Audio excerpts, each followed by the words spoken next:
দুই পুত্রবধূ সহ সোমবার দেশে ফিরছেন খালেদা জিয়া। সম্মানিত দর্শক, আপনারা দেখছেন অননা টিভির একটি ডেস্ক রিপোর্ট। বিস্তারিত তথ্য জানাচ্ছি আমি মোহাম্মদ সম্রাট হাসান অন্তর।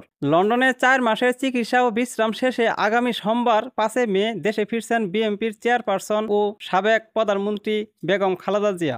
বাংলাদেশ বিমানের একটি নিয়মিত ফ্লাইটে তিনি ঢাকায় পৌঁছাবেন বলে বিএনপির একটি নির্ভরযোগ্য সূত্র জানিয়েছে। খালেদা জিয়ার সঙ্গে থাকছেন তার দুই পুত্রবধূ তারেক রহমানের স্ত্রী ডক্টর জোবাইদা রহমান এবং আরাফাত হোসেন কুকুর স্ত্রী সৈয়দা শারমিলা রহমান সিথি। এছাড়া সফরসঙ্গী হিসেবে থাকছেন তার ব্যক্তিগত চিকিৎসক ডক্টর AZM জাহিদ হোসেন, উপদেষ্টা ডক্টর আমিনুল হক চৌধুরী, APS মাসুদুর রহমান এবং দুই গৃহ পরিচারিকা। খালেদা জিয়া দীর্ঘদিন ধরে লিভার সিরোসিস, কিডনি জটিলতা, হৃদয়রোগ, ডায়াবেটিস ও নানান শারীরিক সমস্যায় ভুগছেন। চলতি বছরের 8 জানুয়ারি উন্নত চিকিৎসার জন্য তিনি লন্ডনে যান। সেখানে 17 দিন লন্ডন ক্লিনিকে চিকিৎসাধীন থাকার পর তিনি তারেক রহমানের বাসায় অবস্থান করেছিলেন। চিকিৎসকের মতে বর্তমানে তার শারীরিক অবস্থা আগের তুলনায় কিছুটা উন্নত এবং তিনি দেশে ফেরার উপযোগী।